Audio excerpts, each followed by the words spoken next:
Good morning students. We are going to topic partnership firm और इसमें देखते हैं हम, ये आपका ईपी का टॉपिक है 12th कॉमर्स का। ठीक है, तो हम देखते हैं कि जो पार्टनरशिप फर्म का जो रजिस्ट्रेशन है वो जो है कराना कंपलसरी नहीं होता, लेकिन रजिस्ट्रेशन फिर भी हमें करा लेना चाहिए। तो रजिस्ट्रेशन ऑफ पार्टनरशिप फर्म, तो legally it is not compulsory for a partnership firm get itself registered, but also partner prefer to get the firm registered because unregistered firms suffer from the following serious problems। देखिए, firm का जो registration है compulsory नहीं है, लेकिन फिर भी जो पार्टनर्स ये चाहते हैं कि फर्म का रजिस्ट्रेशन हो जाए। अगर हम फर्म का रजिस्ट्रेशन नहीं कराएंगे तो उससे फॉलोइंग प्रॉब्लम्स हो सकती हैं। कॉन्सिक्वेंसेज ऑफ नॉन रजिस्ट्रेशन, अगर आप रजिस्ट्रेशन नहीं कराएंगे तो उसके कितने परिणाम हो सकते हैं। फर्स्ट है, a partner of unregistered firm can not file a case against the partnership firm, यानी कि जो अनरजिस्टर्ड जो फर्म है उसका जो पार्टनर है वह पार्टनरशिप फर्म के खिलाफ जो है केस फाइल नहीं कर सकता है। Second, A partner of unregistered firm can not file a case against any other partner of the unregistered firm. Unregistered firm का जो पार्टनर है वो किसी दूसरी अनरजिस्टर्ड फर्म के किसी पार्टनर के खिलाफ केस फाइल नहीं कर सकता है। Unregistered firm can not file case suit against the third party और outside of for recovery claim, यानी कि जो अनरजिस्टर्ड फर्म है वह अपनी क्लेम की रिकवरी के लिए जो है किसी थर्ड पार्टी या बाहरी पर क्लेम नहीं कर सकती। The unregistered firm can not file a case against any of the partners, किसी पार्टनर्स के खिलाफ जो अनरजिस्टर्ड फर्म है वो केस नहीं कर सकती। तो इसको मैं एक बार शॉर्ट में बता दूं कि जो अनरजिस्टर्ड फर्म है उसका जो पार्टनर है फर्म के खिलाफ केस नहीं कर सकता, फर्म किसी पार्टनर के खिलाफ केस नहीं कर सकती, और जो अनरजिस्टर्ड फर्म है वो जो है किसी दूसरी पार्टी से जो है क्लेम के लिए केस नहीं कर सकती, और जो अनरजिस्टर्ड फर्म है वह किसी दूसरे पार्टनर से भी जो है क्लेम नहीं कर सकती। तो ये पॉइंट है आपके। ठीक है, अब उसके बाद आपका ड्राफ्टिंग ऑफ पार्टनरशिप डीड। ठीक है, तो ड्राफ्टिंग ऑफ पार्टनरशिप डीड यानी कि पार्टनरशिप का डीड का बनाना। तो partnership deed is an agreement between person, जो पार्टनरशिप डीड है वह क्या है, पार्टनर्स के पर्सन्स के बीच में एक एग्रीमेंट है to carry on the business, business को चलाने के लिए। तो अगर 1 मार्क्स की आती है तो इसमें इतना ही बहुत है। पार्टनरशिप क्या है, पार्टनरशिप एग्रीमेंट है बिजनेस को चलाने के लिए जो पार्टनर्स के बीच में होता है। ठीक है, और ये ईदर ओरली और इन डिटेल, मतलब इट मे बी ऐसे बना सकते हैं, इट मे बी ओरल और रिटेन, मतलब यार ओरल भी हो सकता है और रिटेन भी हो सकता है, लेकिन रिटेन एग्रीमेंट कराना चाहिए। It is advisable to have a written agreement so as to avoid misunderstanding and unnecessary legislation in future, मतलब ये कह रहा है किंतु सदा जो है रिटेन एग्रीमेंट ही कराना चाहिए किसी गलतफहमी से बचने के लिए और अनावश्यक फ्यूचर में मुकदमेबाजी से बचने के लिए। ठीक है, तो when agreement is in written form, जब एग्रीमेंट रिटेन फॉर्म में होता है it is called a partnership deed, तब इसको पार्टनरशिप डीड कहा जा सकता है। वैसे जो एग्रीमेंट है और जो है क्या कहते हैं, रिटेन ओरल दोनों हो सकता है, लेकिन जो है रिटेन जो है ज़्यादा प्रीफर किया जा सकता है, लेकिन जब वो रिटेन फॉर्म में होगा तब हम उसको पार्टनरशिप डीड बोल सकते हैं। पार्ट, ठीक है ना।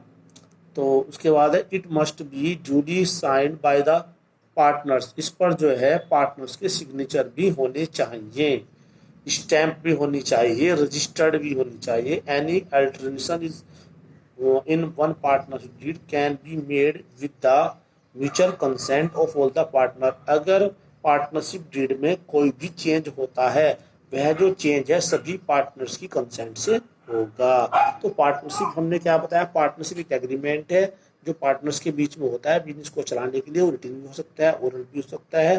जो पार्टनरशिप डीड है वो रिटेन फॉर्म में होगी, जब रिटेन फॉर्म में होगी तब उसे पार्टनरशिप डीड बोलेंगे। उसमें सभी पार्टनर्स के सिग्नेचर होने चाहिए, और अगर उसमें कोई चेंज करना चाहते हैं तो सभी पार्टनर्स की कंसेंट से वो चेंज होगा। ठीक है ना। अब यह है, although it is left the choice of partners to the firm to decide themselves as to what should be mentioned in the partnership deed, ये कह रहा है कि जो पार्टनर्स की वो चॉइस है कि वह पार्टनरशिप डीड में क्या मेंशन करना चाहते हैं, उन पर डिपेंड करता है। Yet a partnership deed generally contains, लेकिन जब भी पार्टनरशिप डीड साधारणतः बनती है तो उसमें 15 पॉइंट होते हैं। कौन कौन से पॉइंट होते हैं? First, name of the firm. जब पार्टनरशिप डीड बनेगी तो फर्म का नेम उसमें मेंशन किया जाएगा कि क्या फर्म का नेम है।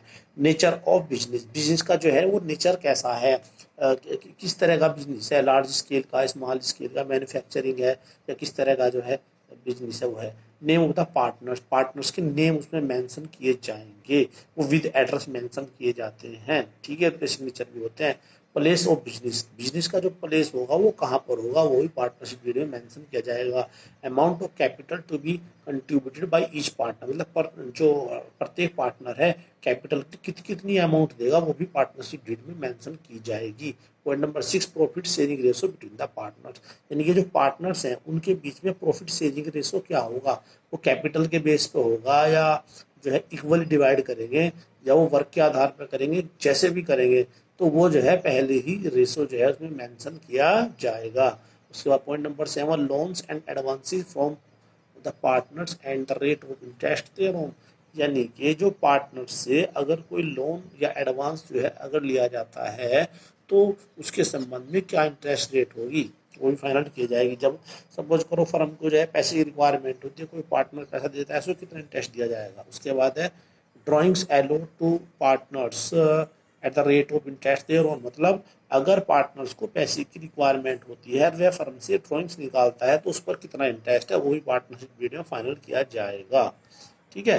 नहीं तो ऐसे तो कोई भी पार्टनर कितनी भी अमाउंट निकाल लेगा। उसके बाद है amount of salary and commission if any payable to the partner, अगर किसी पार्टनर को सैलरी दी जानी है, कमीशन दी जाना या कोई दूसरी पेबल है तो वो भी उसमें मेंशन किया जाएगा। मान लिया कोई पार्टनर ज़्यादा काम करता है, फुल टाइम कुछ काम नहीं करता तो उसकी सैलरी होती है या कुछ कमीशन होता है तो वो सब उसमें मेंशन किया जाएगा जिससे भी कोई डिस्प्यूट ना हो।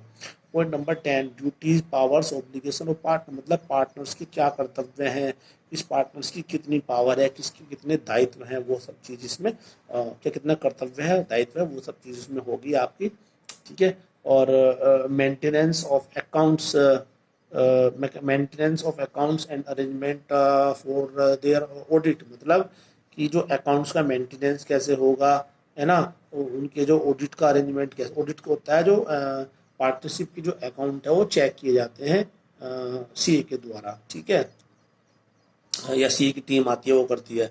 उसके बाद है mode of valuation of goodwill in the event of admission, retirement, death of A partner, मतलब अगर किसी पार्टनर का एडमिशन होता है, रिटायरमेंट होती है, डेथ होती है तो उस पर गुडविल का जो वैल्यूएशन है वो किस तरीके से किया जाएगा वो मेंशन किया जाएगा, ठीक है। उसके बाद है settlements of accounts in case of dissolution the firm, मतलब अगर फर्म समाप्त होती है, डिसोल्यूशन फर्म का अंत होता है तो उसमें जो है जो खातों का जो सेटलमेंट है वो कैसे किया जाएगा।